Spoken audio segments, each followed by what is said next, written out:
श्री सच्चिदानंद सद्गुरु साईनाथ महाराज की जय। सद्गुरु श्री साईनाथुनि शरद बाबू जी की जय।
श्री सच्चिदानंद सद्गुरु साईनाथ महाराज की जय।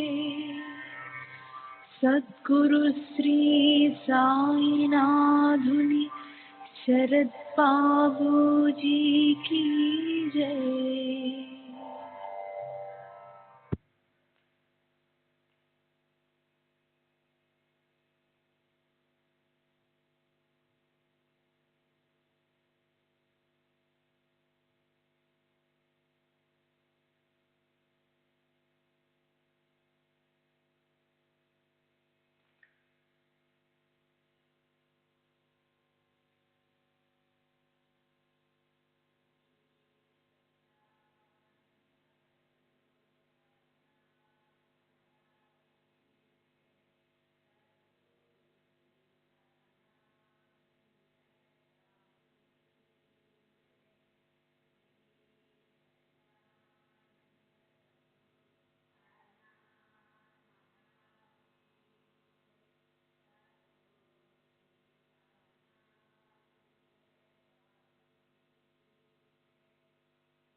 श्री सच्चिदानंद सद्गुरु साईनाथ महाराज की जय।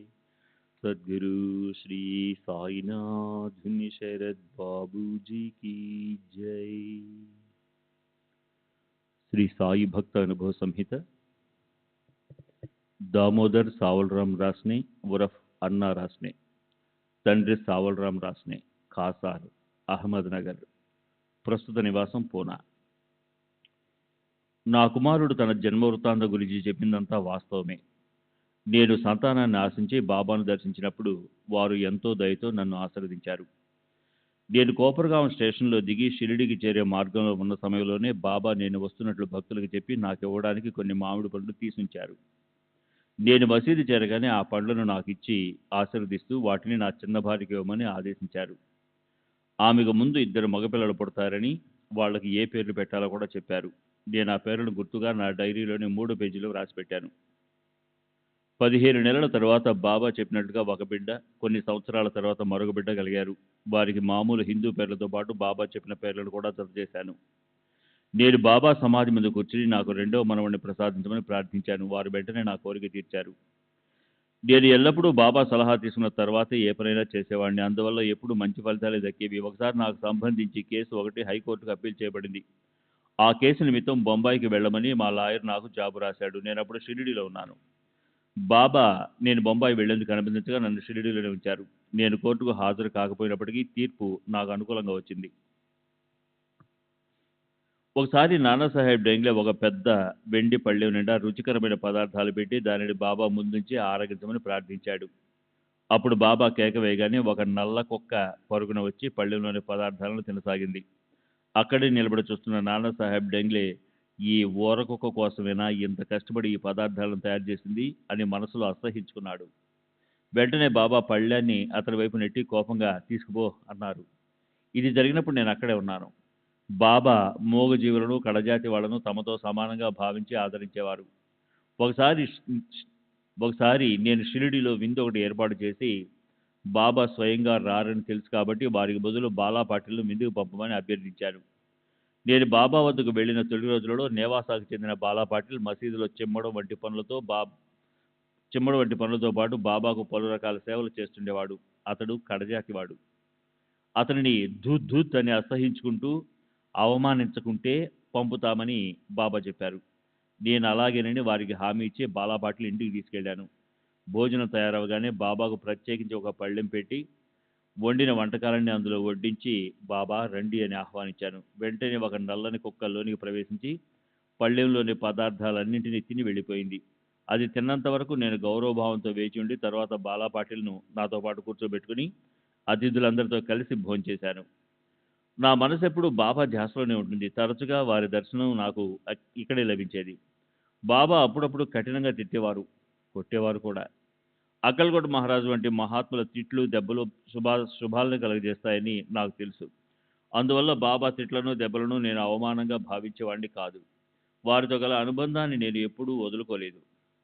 బాబా ముస్లింలను నవాజ్ చేసుకోమని తర్వాత తమ వద్ద ఖురాన్ పఠించమని చెప్పేవారు. అప్పుడప్పుడు మౌల్వీలతో మతపరమైన విషయాలు మాట్లాడుతుండేవారు. నేను మొట్టమొదట షిరిడీకి 1895 ప్రాంతంలో వెళ్ళాను. నేను వెళ్ళిన మరుసటి సంవత్సరం నుండి శ్రీరామనవమి ఉత్సవాలు ప్రారంభమయ్యాయి. 40 సంవత్సరాలుగా ప్రతి సంవత్సరం ఈ ఉత్సవాలకు జరి అంచు జెండా ఒకటి సమర్పిస్తున్నాను. అప్పటికి నాన్న అంటే దౌలత్ షా ఇంకా పుట్టలేదు. దాసగఢ్ మహారాజ్ కానీ దాబోల్కర్ కానీ నా అనుభవాల గురించి నన్ను ఎప్పుడు అడగలేదు. నేను వాళ్ళకి ఏ వివరాలు చెప్పలేదు. నాకు 3 భార్యలు ఉన్నారని రాసిన విషయం వాస్తవం కాదు. నాకు 2 భార్యలు మాత్రమే ఉన్నారు. నేను జ్యోతిష శాస్త్రాన్ని సంప్రదించాను. నా జాతక చక్రంలోని 5వ స్థానంలో కేతువు ఉన్నందువలన నాకు సంతానం కలగడం కష్టమని జ్యోతిష్కులు చెప్పారు. కానీ సాయిబాబా విధి విధానాన్ని మార్చి నాకు సంతాన ప్రాప్తి కలుగజేశారు. తాము ఇచ్చిన 4 మామిడి పండ్లు నా చిన్న భార్యకు ఇమ్మని ఆమెకు 8 మంది పిల్లలు పుడతారని బాబా చెప్పారు. వారు చెప్పినట్లుగానే జరిగింది. నా వ్యాపార విషయాలలో నేను బాబాను సంప్రదించేవాడిని. ఒకసారి బొంబాయి ప్రతి మార్కెట్లో పెట్టుబడి పెట్టమని ఒక దళారి నాకు చెప్పాడు. అతను నా వ్యాపారంలో భాగస్థుడు కాదు. నేనే మొత్తం పెట్టుబడి పెట్టాలి. బాబా వద్దకు వెళ్ళి మసీదులో వారి పాదాలు ఎత్తుతూ నాకు వచ్చే లాభంలో బాబాకు వాటా ఇవ్వాలని తలిచాను. ఆ సమయంలో బాబా నేను మహల్సాపతి మాత్రమే మసీదులో ఉన్నాము. బాబా వ్యాపార విషయాల్లో తగులుకొనడం నాకు ఇష్టం లేదు అన్నారు. దాంతో నేను ఆ వ్యాపారం మానుకున్నాను. మరోసారి షిరిడీకి వెళ్ళినప్పుడు ధాన్యం వ్యాపారం చేయొచ్చా అని బాబాని అడిగాను. ధరలు పడిపోతాయని, కొనదానికన్నా తక్కువ ధరకు అమ్మవలసి వస్తుందని బాబా చెప్పారు. నేను ఆ ఆలోచన కూడా మానుకున్నాను. నేను ఈ విషయాన్ని నా స్నేహితుడిన ఒక వ్యాపారికి చెప్పాను. చాలా కాలంగా ధరలు క్రమంగా పెరుగుతూ వస్తున్నాయని, తగ్గడం జరగదని బాబా సూచన తప్పని అతను చెప్పాడు. ఆ తర్వాత శ్రావణం వచ్చింది. వర్షాలు పడ్డాయి. ధరలు అకస్మాత్తుగా పడిపోయాయి. ధాన్యాన్ని నిల్వ చేసిన వ్యాపారులు అపారంగా నష్టపోయారు.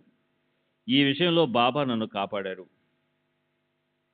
బాబా అనుమతి లేనిదే నేను ఏ లావాదేవీలు జరిపేవాడిని కాదు. బాబా సశరీరుడుగా ఉన్నప్పుడు షిరిడి వెళ్ళి ప్రతి విషయాన్ని వారితో సంప్రదించేవాడిని. 1918లో బాబా మహాసమాధి అనంతరం వారి పటం ముందు చీటీలు వేసి నిర్ణయం తీసుకునేవాడిని. వారు ఎప్పటికీ నన్ను సరైన మార్గంలోనే నడిపిస్తున్నారు. ఒకసారి నేను మసీదులో భక్తులందరితో పాటు బాబా పాదాల చెంత కూర్చుని ఉన్నాను. అప్పుడు నా మదిలో మెదిలిన 2 ప్రశ్నలకు బాబా సమాధానం ఇచ్చారు. 1, బాబా దగ్గరకు అసంఖ్యాకమైన భక్తులు వస్తుంటారు కదా, వచ్చిన వాళ్ళందరూ వారి నుండి లబ్ధి పొందుతున్నారా? దానికి బాబా పూత పూసిన మామిడి చెట్టును చూడు, అందులోని పువ్వులన్నీ కాయలై పండ్లై ఎంత బాగుంటుంది. కానీ అలా అవుతాయా? ఎక్కువ భాగం రాలిపోతాయి. అంటే కొన్ని పువ్వులుగా, కొన్ని పిందెలుగా, మరికొన్ని గాలికి రాలిపోతాయి. ఏ కొద్దో మిగులుతాయన్నారు. 2. ఇది నా గురించి అడిగింది. బాబా సమాధి చెందితే నాకు దిక్కెవరు? నా గతి ఏమవుతుంది అని చింతించాను. దానికి బాబా ఎక్ ఎప్పుడైనా ఎక్కడైనా నన్ను తలిచిన వెంటనే నేను నీ వెంట ఉంటానని హామీ ఇచ్చారు. బాబా ఇచ్చిన హామీని వారు 1918 ముందు తర్వాత కూడా నెరవేరుస్తున్నారు. వారు నాతోనే ఉండి నాకు మార్గం చూపిస్తున్నారు. 1910, 11 ప్రాంతంలో నా సోదరులు నా నుండి వేరైపోయారు. అకస్మాత్తుగా నా సోదరు చనిపోయింది. మా ఇంట్లో దొంగలు పడ్డారు. దానిపై పోలీసు విచారణ జరిగింది. వీటన్నింటి వలన నా మనసు వికలమైంది. సాయిలీలా మాసిక్లో ఇది ప్రస్తావించబడి ఉంది. శ్రీ సచిదానంద సద్గురు సాయినాథ్ మహారాజ్ కీ జై. సద్గురు శ్రీ సాయినాథ్ శరద్ బాబూజీ కీ జై.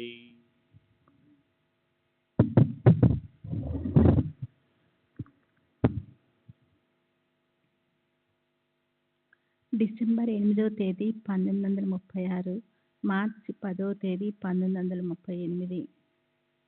అబ్దుల్, తండ్రి సుల్తాన్, వయసు సుమారు 60 సంవత్సరాలు, ముసల్మాను, ఖాందేశ్లోని నాందేడు, ప్రస్తుత నివాసం షిరిడి. నేను తపతీ నదీ తీరంలోనున్న నాందేడ్ నుండి 45 సంవత్సరాల క్రితం అంటే 1889లో షిరిడి వచ్చాను. మొదట నేను నాందేడ్కి చెందిన అమీరుద్దీన్ ఫకీర్ ఆశ్రయంలో ఉన్నాను. ఆ ఫకీరుకు సాయిబాబా కల్లో కనపడి 2 మామిడి పండ్లను ప్రసాదించి వాటిని నా చేతికిచ్చి నన్ను షిరిడి పంపమని ఆదేశించారు. అమీరుద్దీను ఫకీరు తన కల విషయం చెప్పి మామిడి పండ్లను ఇచ్చి నన్ను షిరిడిలోని శ్రీ సాయిబాబా దగ్గరికి వెళ్ళమన్నారు. నేను ఇక్కడికి నా 20వ సంవత్సరంలో వచ్చాను. అప్పటికి నానాసాహెబ్ చందోర్కర్ కూడా బాబా వద్దకు రాలేదు. బాబా నన్ను చూడగానే నా కాకి వచ్చింది. అంటే మేరా కావ్లా అలా అంటూ ఆహ్వానించారు. బాబా నన్ను తమ సేవకు పూర్తిగా అంకితమవ్వమని ఆదేశించారు. మొదటి నుండి నేను 5 అఖండ దీపాలలో అంటే లెండి, మసీదు, చావడి మొదలగు పనులు, నూనె పోయటం, వెలిగించటం మొదలైన పనులు చేసేవాడిని. బాబా నాకు కానీ మరెవరికి కానీ భోజనం పెట్టేవారు కాదు. ఏదో విధంగా భిక్ష చేసి భోజనం సంపాదించుకునేవాడిని. నేను ప్రస్తుతం కుర్రపుశాలలో 5-6 సంవత్సరాలు నివసించాను. నేనెప్పుడూ బాబా సేవ చేస్తూ వారి చెంతనే గడిపేవాడిని. నేను రోజుకి 3 సార్లు స్నానం చేసేవాడిని. మసీదులో వారి చెంత ఖురాన్ను పఠించేవాడిని. ఒక్కోసారి బాబా ఖురాన్ తెరిచి ఆ పేజీలో ఉన్న భాగాల్ని చదవమనేవారు. అప్పుడప్పుడు వారు ఖురాన్లోని వాక్యాలను చెప్పేవారు. బాబా నోటి నుండి వెలువడిన ప్రతి మాట పవిత్రమైనదే. వారి మాటలను మరాఠీ మోడీ లిపిలో పుస్తకంలో వ్రాసేవాడిని. బాబా నోటి నుండి వెలువడిన మాటలు నన్నే కాక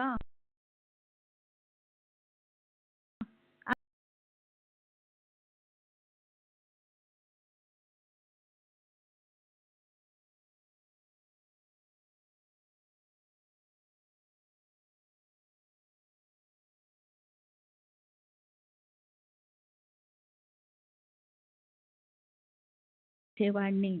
తెరిచిన పేజీలో వాళ్ళ భవిష్యత్తుకు లేదా సమస్యలకు సంబంధించి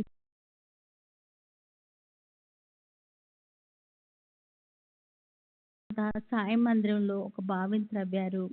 కానీ ఆ బావిలో త్రాగటానికి ఉపయోగపడని ఉప్పు నీళ్లు పడ్డాయి. వాళ్ళు నా దగ్గరకు వచ్చారు. నేను ప్రవచనాల పుస్తకాన్ని సంప్రదించాను.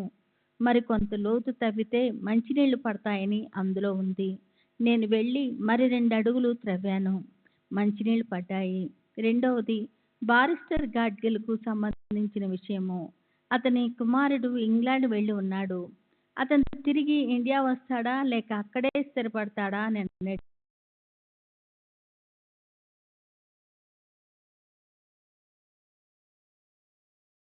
అని ఖురాన్ అంత పవిత్రంగా భావించేవాడిని. నేను ఈ పుస్తకాన్ని పఠిస్తూ జపమాల త్రిప్పుతూ బాహ్య ప్రపంచం మరచి అందులో పూర్తిగా నిమగ్నమయ్యేవాడిని. నేను ఒక స్త్రీ మొహం చూసి ఆమెకు వివాహం అవుతుందా, సంతానం కలుగుతుందా లేదా అనే విషయాలు చెప్పగలిగేవాడిని. నేను అలా చాలాసార్లు చెప్పాను. నేను చెప్పినవన్నీ నిజాలయ్యాయి. ఇదంతా బాబా కృప వల్లనే సంభవమైంది. నా దగ్గరకు వచ్చే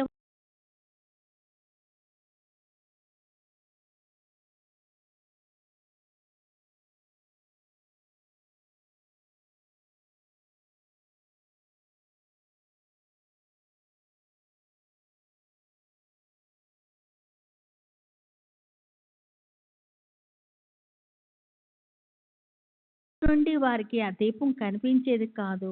బాబా ఆ దీపం వైపు దృష్టి సారించినట్లు కూడా నేను చూసి ఎరగను.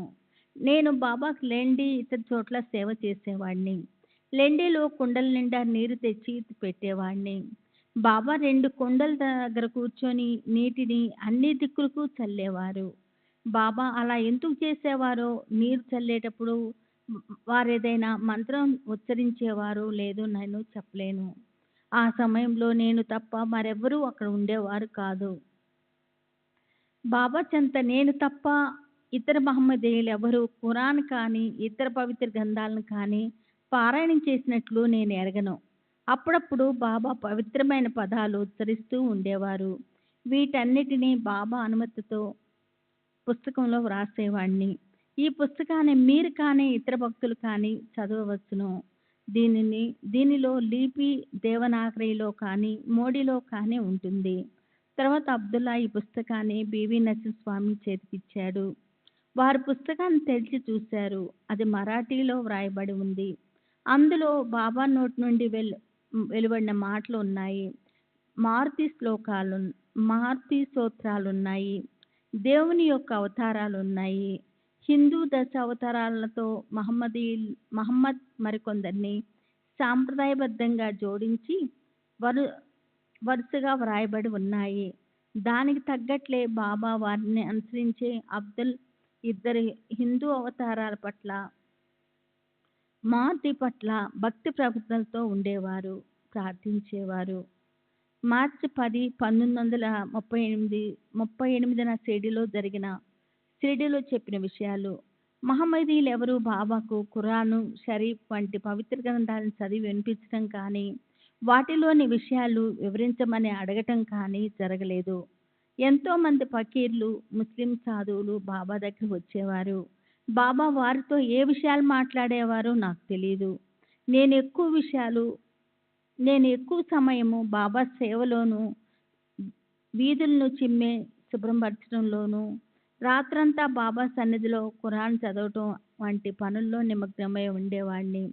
రాత్రి సమయాల్లో నిద్రపోకుండా ఖురాన్ చదువుతూ ఉండమని బాబా చెప్పేవారు. పవిత్రమైన ఖురాన్ చదువుతూ తూగకూడదని, నిద్రలోకి జారకూడదని కూడా బాబా చెప్పేవారు. స్వల్పంగా తిను, ఒక పదార్థంతో తృప్తిపడు, రుచులకు పోవద్దు, అతిగా నిద్రపోవద్దు అని బాబా చెప్పేవారు. ఇంకా బాబా నేను చదివిన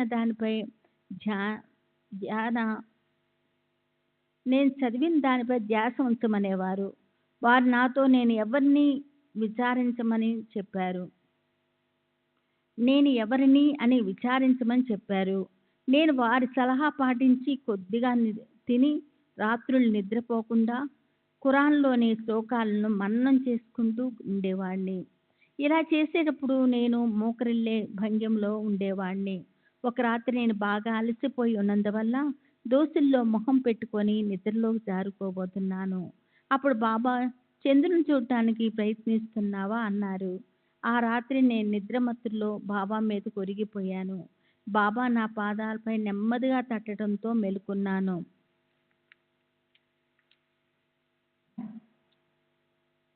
మరుసటి రోజు నేను మొహం కడుక్కోవటానికి దోసిల్లోకి నీళ్లు తీసుకున్నప్పుడు చిత్రంగా దోసిల్లో పూర్ణచంద్రుడు కనిపించాడు. అప్పుడు సమయం మధ్యాహ్నం 2 గంటలు. ఈ దృశ్యం గురించే బాబా చెప్పారు. నేను లెండిని, అందులో బాబా వెలిగించిన అగడ్డ దీపాన్ని సంరక్షిస్తూ ఉండేవాడిని. ఆ రోజుల్లో ఆ దీపం నేలలో 2 అడుగుల లోతుకు తవ్వబడిన గుంటలో ఉండేది. దీపం ఆరిపోకుండా దానిపై పందిరి ఉండేది. పందిరిపై చేతుల చుట్టూ పందిరిపై రేకుల చుట్టూ 20 తెరలు కట్టబడి ఒక గుడారంలా కనిపించేది. నేను ఆ గుడారంలో ఉంటూ దీపాన్ని సంరక్షిస్తూ ఉండేవాడిని. తర్వాత ఆ స్థూలానికి కొంచెం దూరంలో ఇటుకలు, సున్నంతో దిమ్మెనొకదాన్ని నిర్మించారు. ఆ దిమ్మె మీద చుట్టూ మూసి ఆ దిమ్మె మీద చుట్టూ మూసి ఉన్న అరలోనికి దీపాన్ని మార్చారు. బాబా లెండికి వచ్చి దీపానికి దగ్గరగా కూర్చునేవారు. నేను 2 బకెట్లతో నీరు తెచ్చి వారి దగ్గర పెట్టేవాడిని. వారు ఆ నీటిని దీపం చుట్టూ చల్లేవారు. తర్వాత అన్ని దిక్కుల వైపు కొన్ని గజాలు నడిచి వెళ్ళి అక్కడ నిలబడి ఆ దిక్కు వైపు తదేకంగా చూస్తుండేవారు. నేను సాయికి చేసే సేవ అందరికీ చేసినట్లుగా భావించేవాడిని. షిరిడీ పొలిమేరలో ఉన్న కాలువలో బాబా బట్టలు ఉతికి తెచ్చేవాడిని. మసీదు చావడి వాటి పరిసరాలు శుభ్రంగా చిమ్మేవాడిని. దీపాలు తుడిచి నూనె పోసి పెట్టేవాడిని. బావి నుండి నీరు తోడి తెచ్చేవాడిని. బాబా తిరిగే వీధులన్నీ చిమ్మటమే కాక మలాన్ని కూడా ఎత్తి పారేసేవాడిని. బాబా నన్ను హలాల్ ఖుర్ అని, అంటే మై మిరియాంబి అని, అంటే నా పాకివాడ అని పిలిచేవారు. ఈ షిరిడీలో నివసించే తొలి రోజుల్లో ఆమె వీధులన్నీ చిమ్మి శుభ్రపరిచేది. నేను ఆ పనిలో ఆమెకు సహాయపడినేవాడిని. నా ప్రాపంచిక ఆధ్యాత్మిక అవసరాలన్నీ బాబానే చూస్తున్నారు. రాధాకృష్ణాయి చనిపోయిన చాలా కాలం తర్వాత బాబా మహాసమాధి అనంతరము, అంటే 1827 ప్రాంతంలో ఆమె నివసించిన శాలలో ఒకరోజు ఖురాన్లోని శ్లోకాలను మననం చేసుకుంటూ ఉన్నప్పుడు శిథిలావస్థలో ఉన్న శాల యొక్క మట్టి గోడలు హఠాత్తుగా కూలిపోయాయి. నడుము వరకు ఆ శిథిలాలలో నేను కూరుకుపోయాను. అయినా నాకు ఏ ప్రమాదము జరగకుండా బాబానే నన్ను కాపాడారు. బాబా నన్ను ఆశీర్వదించి వారి సంతనే ఉంచుకున్నారు. బాబా సేవించుకోమని మొదట నా గురువైన అమీరుద్దీన్ వచ్చి ఆదేశించారు. నన్ను ఆదేశించారు. నేను అలాగే చేశాను. ఒకసారి ఆయన షిరిడీ వచ్చి నన్ను తమతో రమ్మని పిలిచారు. బాబా ఆదేశిస్తే వస్తానని చెప్పాను. కానీ బాబా అలాంటి ఆదేశమేది ఇవ్వనందున నేను షిరిడీలోనే బాబా వద్ద ఉండిపోయాను. అమీరుద్దీన్ షిరిడీ నుండి వెళ్ళిపోయారు. బాబా నన్ను ఆశీర్వదించే తీరు విచిత్రంగా ఉండేది. ఒక్కోసారి వారి ఆశీర్వాదం తిట్లు, దెబ్బల రూపంలో ఉండేది. చాలాసార్లు నన్ను జోగును కొట్టేవారు. నాతో తేరేకు దర్యాకు పార్ ఉతారా దియా, తేరా మట్టి సోనా బనా దియా, క్యా బడి మోడి ఖాన్ దియా అనేవారు. బాబా ఉదయాన్నే చావడిలో కూర్చొని పైవేద్యంగా నన్ను ఆశీర్వదించి మసీద్కు బయలుదేరేవారు. వారు తరచుగా అవతారాల గురించి చెప్తుండేవారు.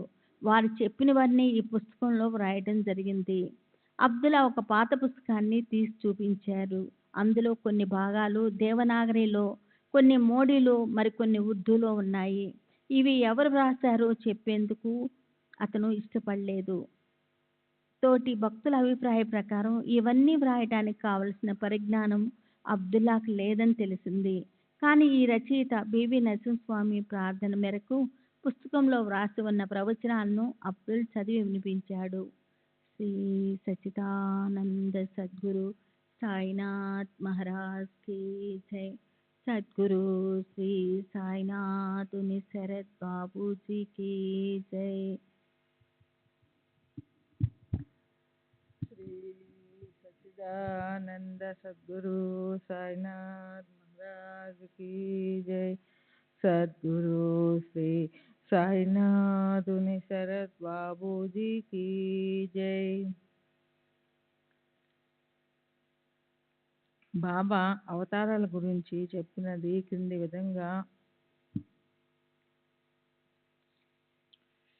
విధంగా వ్రాయబడి ఉంది.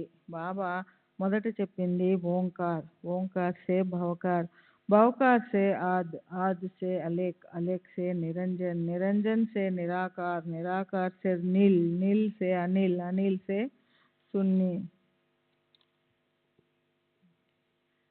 केशव, अम्र, उत्तर, पूर्व, फिर रक्ष, फिर मत्स्यावतार, मनायत, अस्मित, जमृद, बगृद, भगीरथ, उच्चायत, देखायत, बलिंतर, तिरमक्र, त्रयंबका, कछावतार, उच्चायत, देखायत, प्रजायत, उग्रसेन, कदीन, डाल, बरक्षर, वराहावतार, कली, पत्, गोत्रम, विष्णु, हरितक, बब्रसेन, नरसिम्हावतार, सेजवार, रेवक, बंदोबस्त, भैलचंद, काश्यप, वामन अवतार, शान, जान, म्यान, नूर, तेज, कमल, कादरम, अद्भुत, प्रस्तावतार, कबूबई, हरि, पर्वा, अनाद, जयव, अवि, अतस्थ धर्म, माम, दाता, विश्रान, जमदग्नि, परशुराम अवतार, राजाजी जाति, कवादिक, राजा, दशरथ, रामचंद्राजी अवतार, अंकुश, आज्ञा पुरुष, हिरपाल, बझाल, पितृ, इदुरथ, सूरसेन, वासुदेव, श्री कृष्णाजी अवतार, प्रतिमदन, अनुरुदस, इशितहार, भद्रा, जली अवतार, ब्राह्मण हुआ, राजपूत हुआ, गौली हुआ, बाद मुसलमान हुआ, चतुर्युग ने 4 अवतार, निखल, कृतयुगा, तीर्थ में 3 अवतार, त्रेता युगा, द्वापर में धोन, अधर्वन में 1 अवतार, मत्स्य, कच्छ, वरह, नारसिंह, वामन, परशुराम, कृष्णाजी, बोधो, बी कलगी, यानी इब्राहिम 4 वेद कियो, एटराव को वास्ते कलम शरीफ उतारा है, खुदा की कुदरत खुदा ही जाने, हर वेद में हजारों अवतार निकाले, मगर हर जमाने की इबादत जुदा जुदा है, यूं है हिंदुस्तान गाड़ी पर, 8 बादशाही करेंगा, ये खबर 18 పురాణ్ మే హై. ఇంకా చాలా ఉన్నప్పటికీ అబ్దుల్ చాలా నెమ్మదిగా చదవడంతో అదంతా చదవడానికి సమయం లేకపోయింది. సెప్టెంబర్ 11వ తేదీ 1926 థానా అబ్దుల్ రహీం శంసుద్దీన్ రంగారి, పెయింటర్, వయసు 65 సంవత్సరాలు, ముసల్మాను, మహాగిరి, థానా. 1913లో థానాలోనే కాకుండా షిరిడీలో కూడా ప్లేగు వ్యాపించి ఉంది. అప్పుడు నా భార్య ఏదో తెలియని జబ్బుతో నెల రోజుల నుండి బాధపడుతూ ఉంది. ఆమె గొంతు దవడలు వాచి ఏమీ తినలేని పరిస్థితి ఏర్పడింది. ఎన్నో మందులు వాడాము, కానీ ఫలితం లేకుండా పోయింది. మా పొరుగున నివసించే స్థానిక ప్లీడర్ అయిన R.G.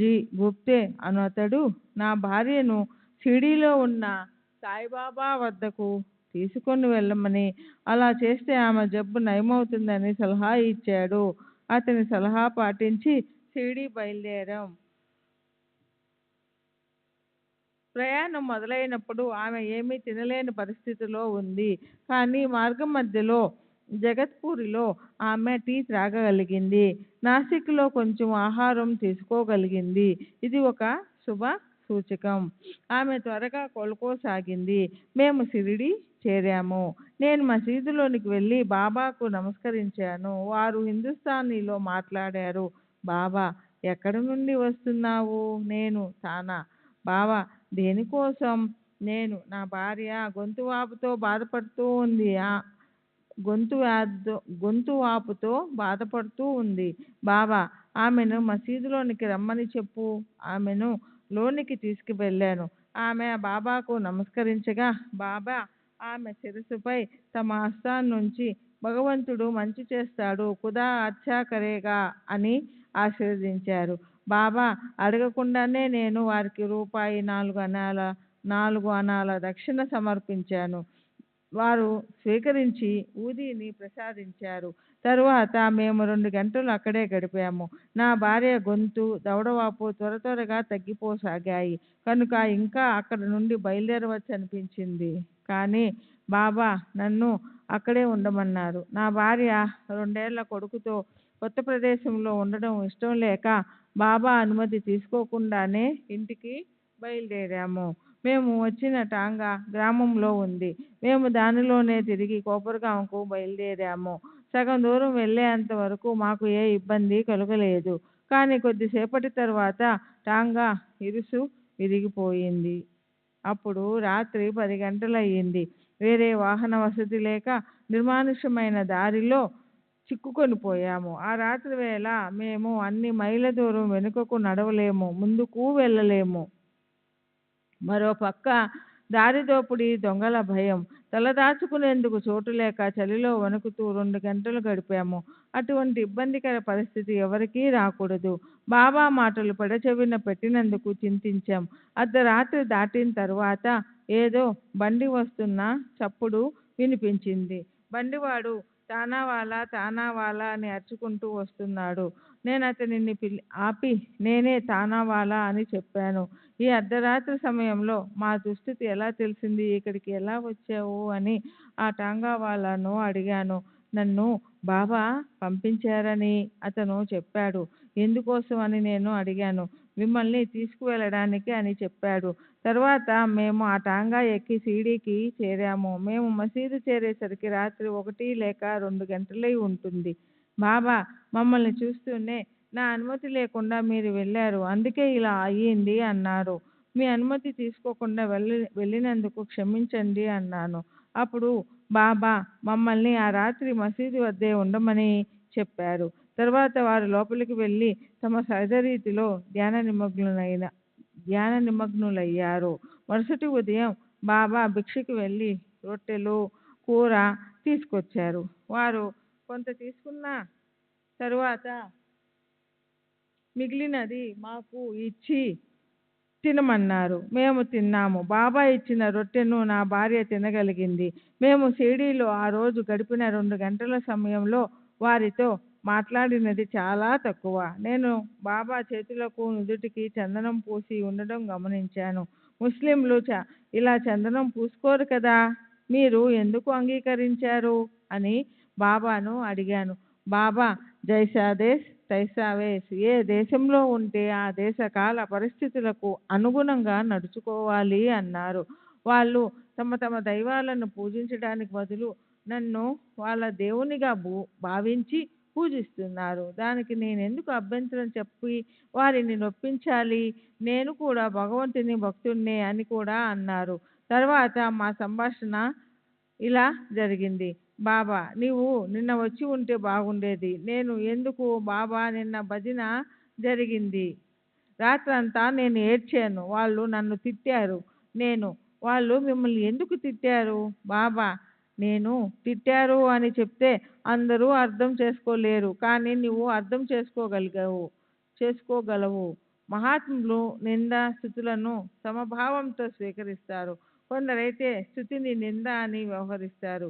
పైన ఉదహరించిన భజనలో బాబాను గొప్పగా కీర్తించి ఉంటారు. బాబా ఆ స్తుతిని తమ స్వాభావిక రీతిలో నింద అని ప్రస్తావించారు. భగవంతుని సంకీర్తనలో హృదయాన్ని ద్రవింపజేసే సంగీతం, ఆర్తి, ఆర్ద్రతలతో సంగమించినప్పుడు మహాత్ముల చేత కూడా కన్నీరు పెట్టిస్తుంది. నేను భగవంతుని స్తుతిస్తూ పాడుతున్నప్పుడు భక్తుడు ఏడుస్తాడు, నవ్వుతాడు, నృత్యం కూడా చేస్తాడు. బాబా అవును, నీవు చెప్పింది నిజమే. నీకు నీ గురువు ఉన్నారు కదా? నేను ఉన్నారు. వారి పేరు హబీబ్ అలీ షా చిస్తి నిజామీ. బాబా అందుకే నీవు సరిగ్గా అర్థం చేసుకోగలిగావు.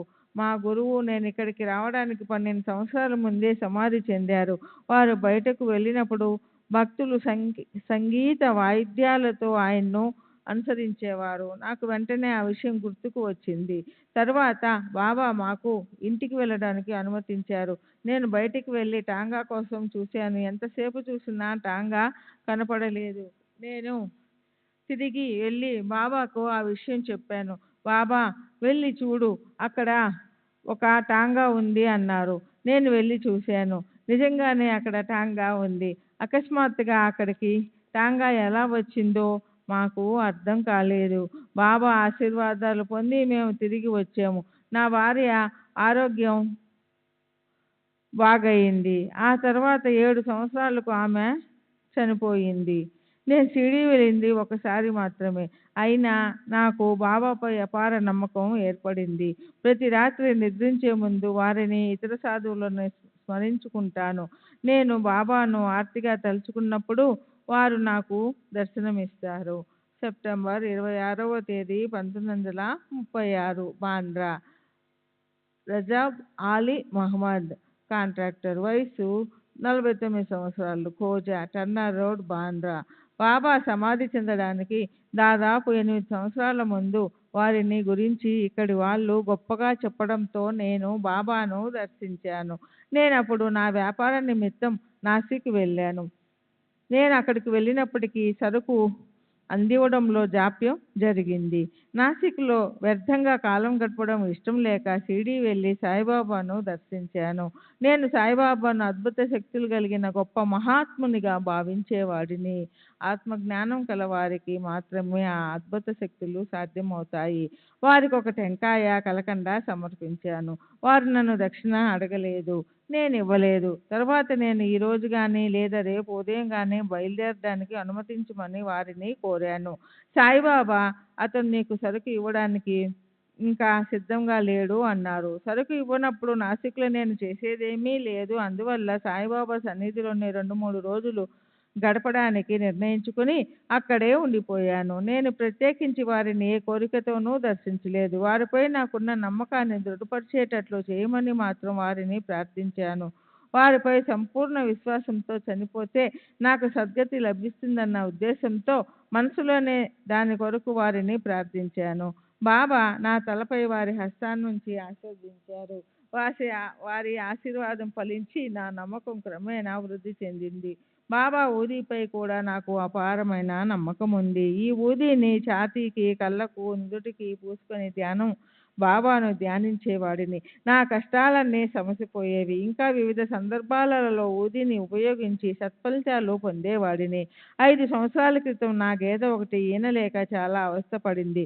దాని బాధ చూడలేక పశువుల డాక్టర్ను పిలిపించాను. నేను మున్సిపాలిటీలో శానిటరీ కమిటీకి చైర్మన్ను అయినందువల్ల అతను వచ్చి గేదెకు చికిత్స చేశాడు.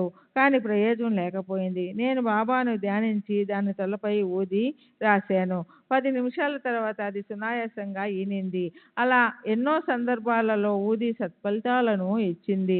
శ్రీ సాయిబాబా గొప్ప శక్తులు గల సిద్ధ పురుషుడని చెప్పడానికి నాకు ఎలాంటి సందేహం లేదు. సాధు సత్పురుషులు ఒక స్థితి నుండి మరొక స్థితికి వెళ్తారే తప్ప వారికి మరణం లేదని ఇస్లాం సాంప్రదాయం చెప్తుంది. నేను ఎందరో మహాత్ముల సమాధులు ఢిల్లీలో దర్శించాను. మరియు సశరీరులుగా ఉన్న నాగపూర్కు చెందిన తాజుద్దీన్ బాబా, పూనాకు చెందిన బాబాజాన్ మొదలైన మహాత్ములను దర్శించాను 1928లో. నాకు అనేక అనుభవాలు ఉన్నాయి. ఇవి నా సద్గతి కొరకు విశ్వాసాన్ని పెంచడమే కాక నాకు ప్రాపంచిక ప్రయోజనాన్ని కూడా చేకూర్చాయి. నీవు విడిగా 100 ప్రార్థనలు చేయడం కన్నా ఒక మహాత్ముని సన్నిధిలో గడపడం ఎంతో ఉత్తమమని ఒక నానుడి ఉంది. దానిని నేను గట్టిగా నమ్ముతాను, ఆచరిస్తాను. మా ఇంటిలో సాయిబాబా పింగాణి విగ్రహం మరియు సాయిబాబా పటము ఉన్నాయి. మా కుటుంబం అంతా ప్రతి గురువారం ఆ విగ్రహం ముందు సాంబ్రాణి కడ్డీలు వెలిగిస్తాము. శ్రీ సచ్చిదానంద సద్గురు సాయినాథ్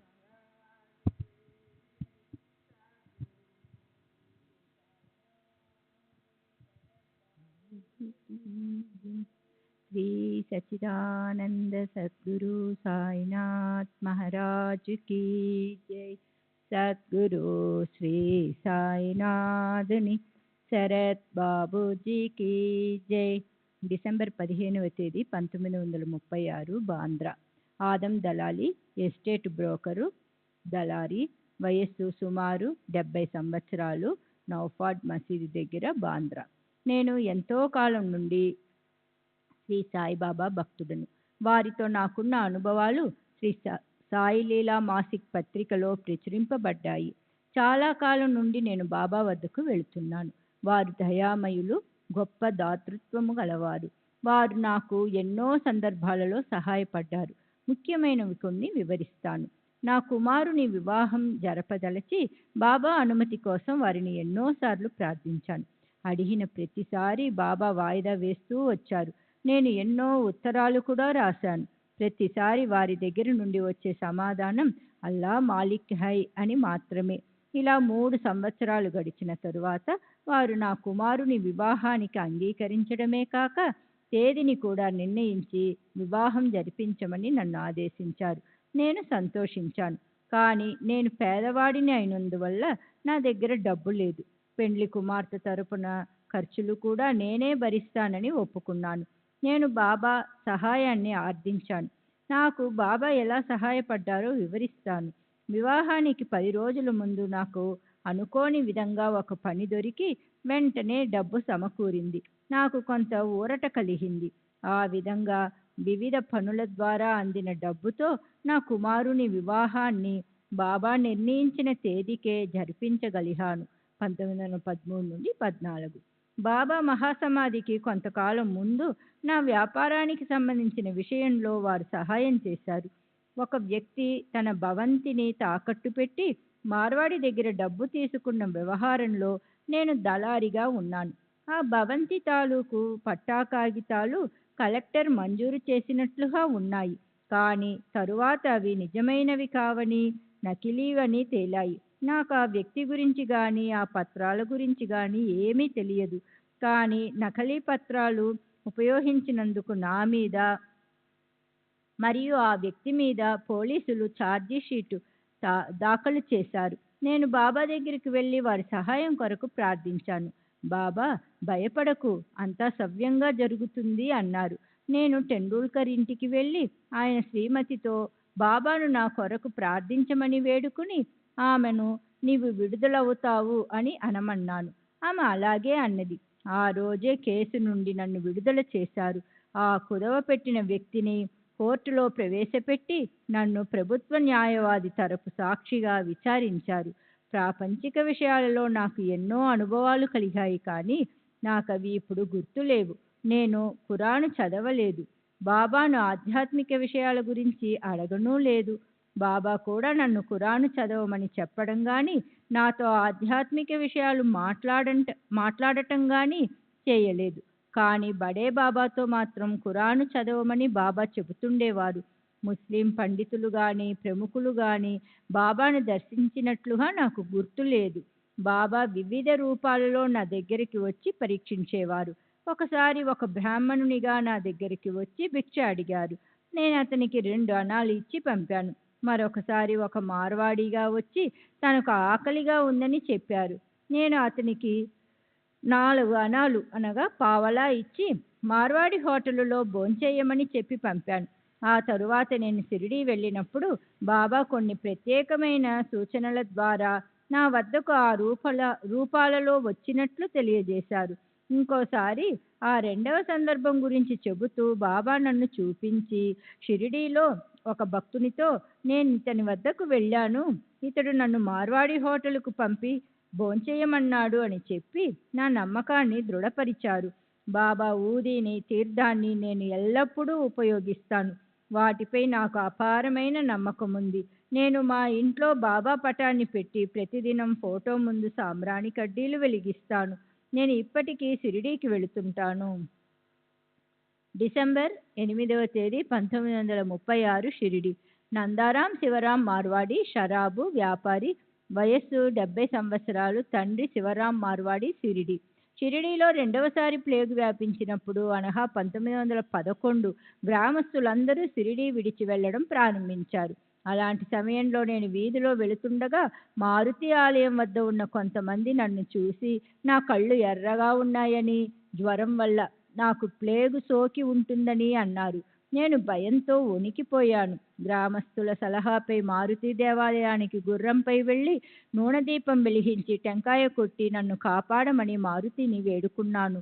షిరిడీ విడిచి రహతా సమీపంలోని ఎక్రూకా అను గ్రామానికి వెళ్ళడం మంచిదనిపించి బాబా వద్దకు వెళ్ళి వారు అనుమతి కోరాను.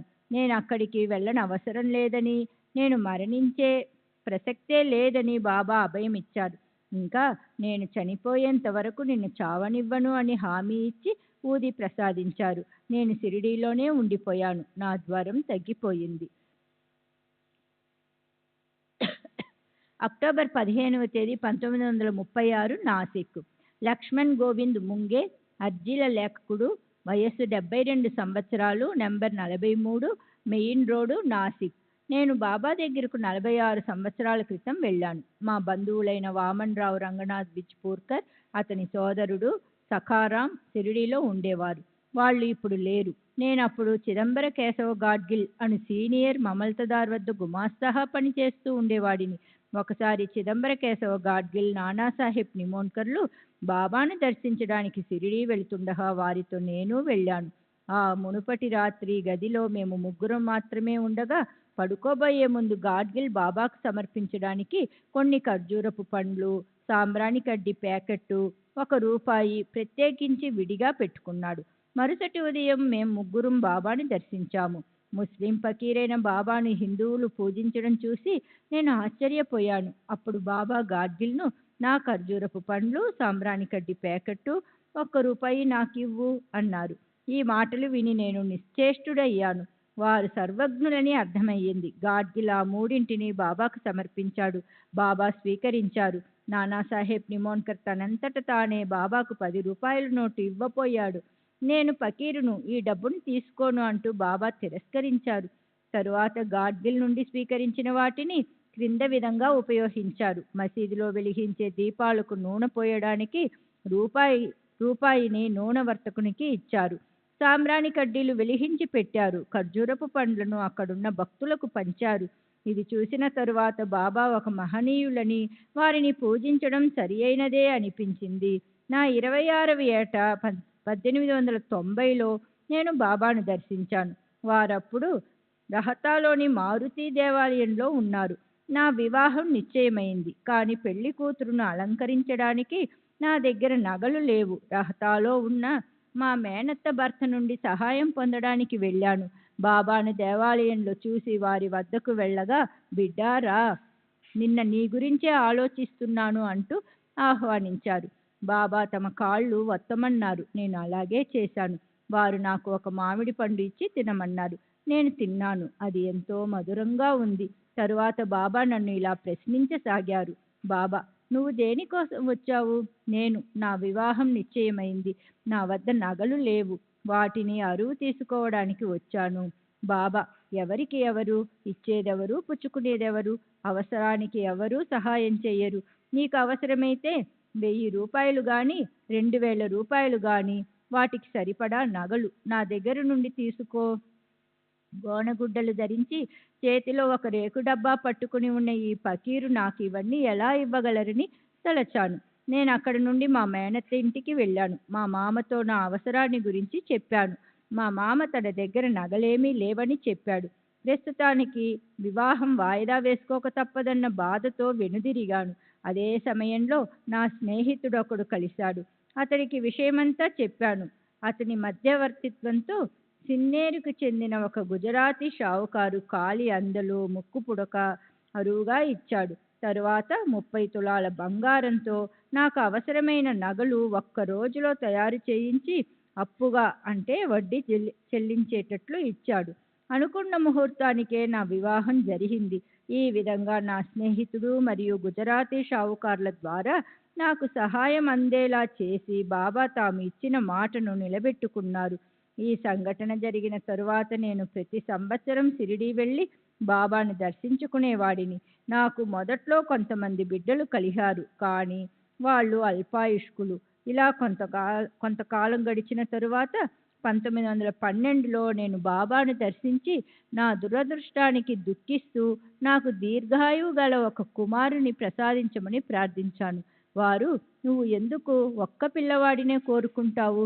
నీకు నేను 2 కుమారులను ప్రసాదిస్తాను అన్నారు. బాబా ఆశీర్వదించినట్లుగానే నాకు ఇప్పుడు 2 కుమారులు ఉన్నారు. ఒకరికి 13 సంవత్సరాలు, మరొకరికి 10 సంవత్సరాలు. 2 కుమార్తెలు కూడా ఉన్నారు. ఒకరికి 27 సంవత్సరాలు, మరొకరికి 18 సంవత్సరాలు. నేను ఇంట్లో బాబా ఫోటోను నిత్యం పూజిస్తాను. వారు నా కోరికలన్నీ తీర్చారు. ఈ క్రింది సంఘటన దానికి నిదర్శనం. ఒక వ్యక్తి, అతని కుమార్తె మా ఇంట్లో అతిథులుగా కొద్ది రోజులు ఉన్నారు. ఆ అమ్మాయికి తీవ్రంగా జబ్బు చేసి స్పృహ కోల్పోయింది. ఆమె బ్రతుకుతుంది అనే ఆశ ఎవరికీ లేదు. ఆ రాత్రి ఆమె తల దగ్గర నేను బాబా ఫోటోను ఉంచి బాబా ఊదీని ఆ అమ్మాయికి పెట్టాను. ఉదయానికి ఆ అమ్మాయికి స్పృహ వచ్చింది. ఆ అమ్మాయి తల్లి బాబాకు 10 రూపాయలు దక్షిణ సమర్పిస్తాను అని మొక్కుకుని వాటిని సమర్పించింది. శ్రీ సచిదానంద సద్గురు సాయినాథ్ మహారాజ్ కీ జై. సద్గురు శ్రీ సాయినాథుని శరత్ బాబూజీ కీ జై.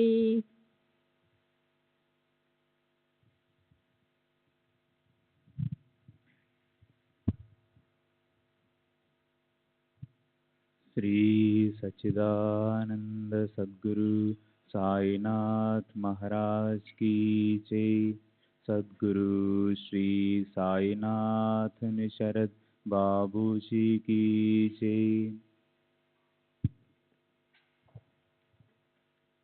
నవంబర్ 29వ తేదీ 1936.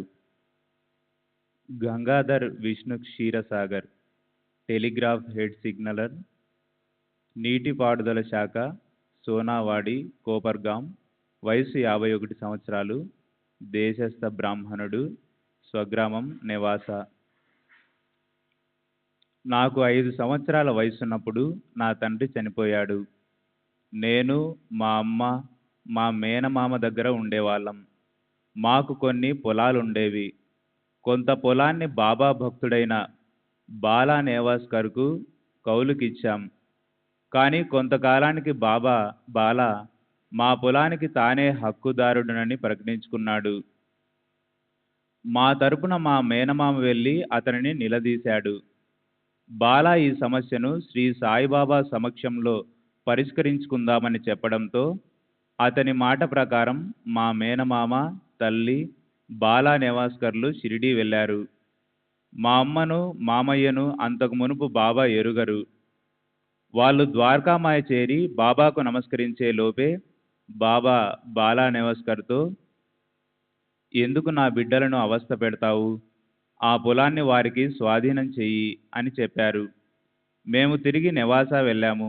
కానీ బాలా నేవాస్కర్ పొలాన్ని మాకు స్వాధీనం చేయకపోవడంతో మేము కోర్టు ద్వారా పొలాన్ని స్వాధీనపరుచుకున్నాము. అది చూసి బాలా నేవాస్కర్ పిచ్చివాడయ్యాడు. తరువాత అతడెప్పుడూ షిరిడీకి రాలేదు. అది జరిగినప్పుడు నా వయసు 16 సంవత్సరాలు.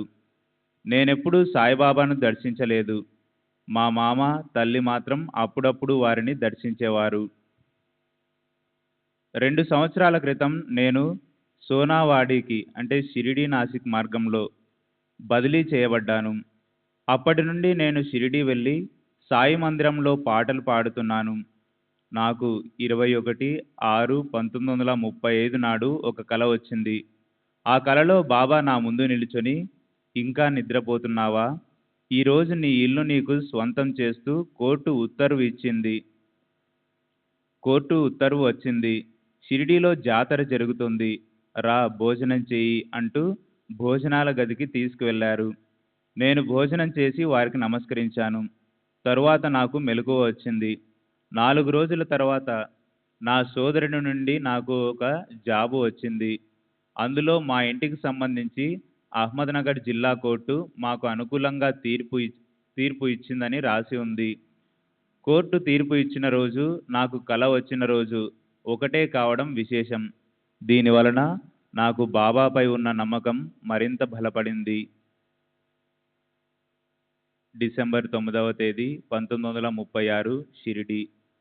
బయ్యాజీ అప్పాజీ పాటిల్, భూస్వామి, రెవెన్యూ మరియు పోలీస్ పటేల్, వయస్సు 47 సంవత్సరాలు, మరాఠా, తండ్రి అప్పాజీ పాటిల్, స్వస్థలం బిరంగావ్, నివాసం షిరిడి. నా పసితనం నుండి నాకు బాబా తెలుసు. బాబా షిరిడి వచ్చినప్పటి నుండి సమాధి చెందే వరకు నిత్యం భిక్ష చేసిన కొద్ది ఇండ్లలో మాది ఒకటి. బాబా మొదటి 3 సంవత్సరాలు మా ఇంటికి రోజుకు 8 సార్లు, తర్వాత 3 సంవత్సరాలకు రోజుకు 4 సార్లు, తర్వాత 12 సంవత్సరాలు రోజుకు 2 సార్లు వచ్చి భిక్ష అడిగేవారు. చివరి 12 సంవత్సరాలు రోజుకు ఒక్కసారి మాత్రమే వచ్చేవారు. నా 11వ సంవత్సరం నుండి నేను బాబాను సేవించేవాడిని. నాకు 7 సంవత్సరాల వయసున్నప్పుడు అంటే 1896లో రామనవమి, ఉరుసు ఉత్సవాలు ప్రారంభమయ్యాయి.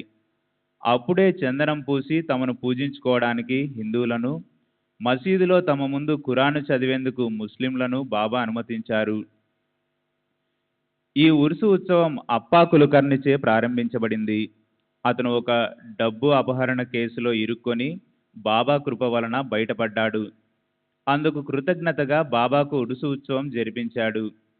హిందువులు బాబాకు చందనం పూసేవారు. బాబా చందనాన్ని చేతులతో మసీదు గోడలకు అద్దేవారు. ఇతర ముస్లింలు కూడా బాబాను అనుసరించి అలాగే పంజా గుర్తులు అద్దేవారు. బాబా మహల్సాపతికి కొంతమంది ముస్లింలకు నుదుటిపై చందనం పూసేవారు. మహల్సాపతి బాబా నుదుటికి చందనం పూసి వారిని పూజించేవాడు. ఆ తరువాత ముస్లింలను మసీదులో నమాజ్ చేసుకోవడానికి బాబా అనుమతించేవారు. నమాజ్ జరిగేటప్పుడు అందరినీ నిశ్శబ్దంగా ఉండమని ఆదేశించేవారు. అప్పుడప్పుడు బాబా కూడా నమాజ్ చేసేవారు. ఇది శనివారాలలో మాత్రమే. ఎవరైనా పేడాలు, ఇతర మిఠాయిలు తెచ్చినప్పుడు బాబా కలాం, ఫత్యా లాంటిది చదివి తరువాత వాటిని ప్రసాదంగా హిందువులకు, ముస్లింలకు సమానంగా పంచేవారు. ఉరుసు ఉత్సవం జరుపుకునే విధానంలో హిందువులకు, ముస్లింలకు మధ్య విభేదాలు తలెత్తే అవకాశం ఉంటుందని చందనం పంజా గుర్తును హిందువులు, ముస్లింలు అందరిపైన ఒకేలా అద్దేందుకు బాబా అనుమతించేవారు. ఈ ఉత్సవానికి అయ్యే ఖర్చు మా నాన్న, నానాసాహెబ్ చాందోర్కర్, తాత్యా పాటిల్ మొదలైన వారు భరించేవారు. నాకు 11 సంవత్సరాల వయసున్నప్పుడు ఒకరోజు నేను పశువులు మేపడానికి వెళ్తుంటే బాబా నన్ను వెళ్ళవద్దని ఆపారు. హఠాత్తుగా బాబా నన్ను, ఇతరులను కోప్పడుతూ 4 కుండలను పగలగొట్టారు. తరువాత తమ చేతులను శంఖంలాగా నోటి దగ్గర పెట్టుకొని భం భం అని ఊదారు. ఇది మృత్యువు గాని మరేదైనా అశుభ సంఘటన గాని జరగబోతుందని తెలియజేసే సంకేతం. అప్పుడు సమయం ఉదయం 9:30 గంటలు. ఆ రోజు రాత్రి 30 ఏళ్ల వయసు గల మా అత్త కుమారుడు దాజీ కోతే జ్వరంతో చనిపోయాడు. బాబా శశరీరులుగా ఉన్న చివరి 14 సంవత్సరాలలో ప్రతిదినం నాకు 4 రూపాయలు ఇచ్చేవారు. వారు మహాసమాధి చెందిన రోజు కూడా నాకు 4 రూపాయలు ఇచ్చారు. ఆ డబ్బును ఎలా ఉపయోగించాలో ఒకసారి బాబానే నాకు స్వయంగా చెబుతూ కానుకగా కానీ అరుగుగా కానీ ఎవ్వరికీ ఇవ్వవద్దు అన్నారు. ఇంకా ఈ డబ్బులను తినేయకు, ఎవరికీ ఇచ్చేయకు అన్నారు. అందువలన ఆ డబ్బును పొలాలు కొనడానికి ఉపయోగించదలిచి వారిచ్చిన డబ్బుతో 84 ఎకరాల భూమిని కొన్నాను. నాకు అంతకుముందే 10-11 ఎకరాల భూమి ఉంది. బాబా తమ కాలజ్ఞానంతో ఎన్నోసార్లు నాకు సహాయపడ్డారు. షిరిడీలోని ఇతర రైతు వలె నేను కూడా నా పొలంలో చెరుకు పంట వేయాలని ఎంతో ఆశపడ్డాను. బాబా చెరుకు వేయవద్దని ఆదేశించారు. కానీ చెరుకు సాగు పట్ల నాకున్న ఆకర్షణ వారి ఆజ్ఞను మీరేటట్లు చేసింది. ఫలితంగా మామూలుగా మెట్ట పైర్లు వేసుకుంటే వచ్చే రాబడి పోవడమే కాకుండా చెరుకు నాటినందుకు పెట్టుబడి 300 రూపాయలు కూడా నష్టం వచ్చింది. శ్రీ సచ్చిదానంద సద్గురు సాయినాథ్ మహారాజ్ కీ జై. సద్గురు శ్రీ సాయినాథ్ నిశరద్ బాబూజీ కీ జై.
श्री सच्चिदानंद सद्गुरु साईनाथ महाराज की जय।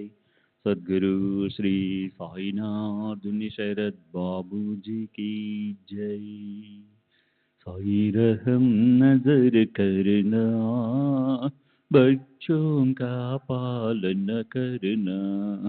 साई रहम नजर करना, बच्चों का पालन करना। जाना तुमने जगत पसार, सब ही झूठ जमाना। जाना तुमने जगत पसार, सब ही झूठ जमाना। साई रहम नजर करना, बच्चों का पालन करना। साई रहम नजर करना, बच्चों का पालन करना।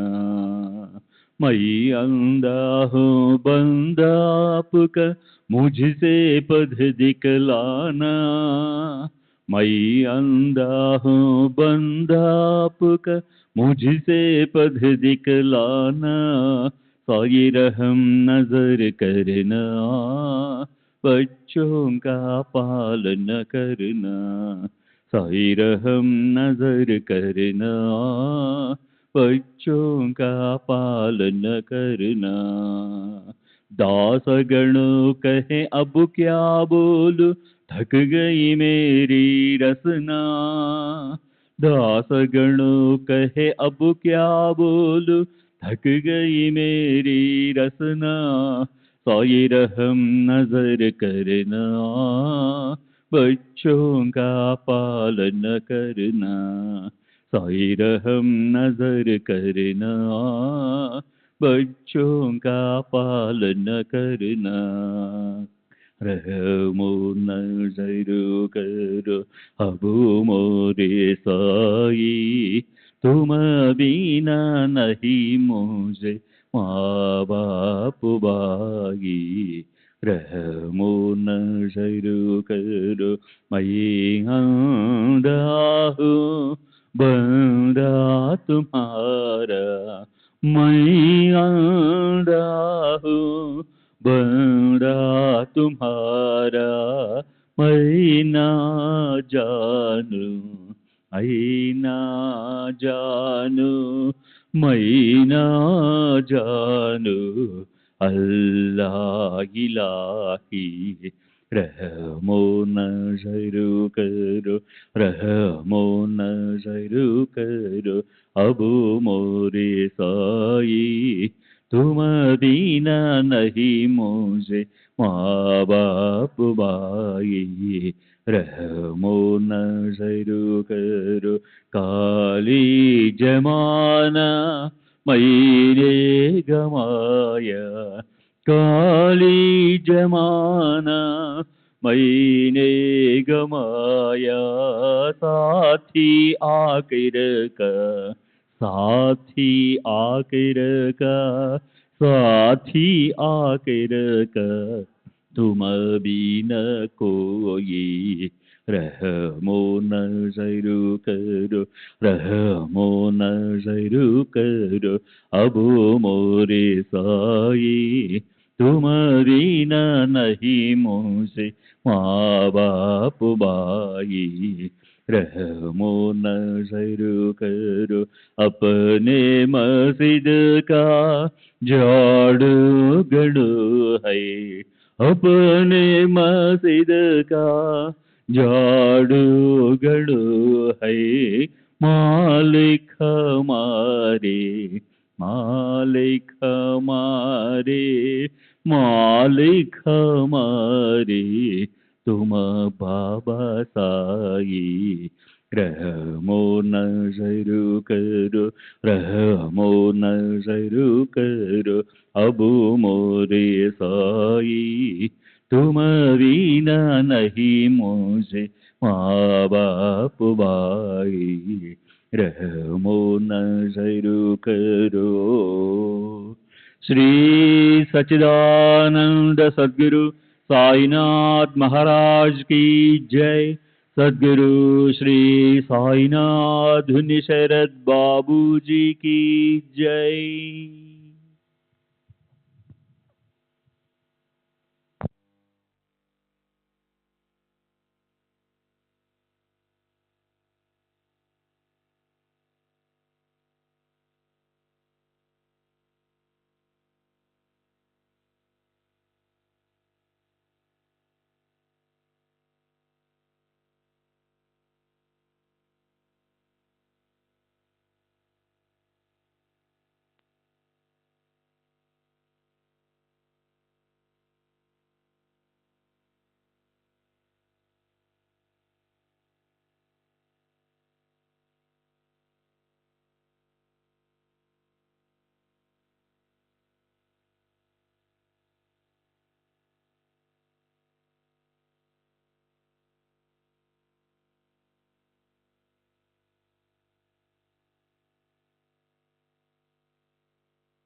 श्री सच्चिदानंद सद्गुरु साईनाथ महाराज की जय। सद्गुरु श्री साईनाथुनि शरद बाबू जी की जय।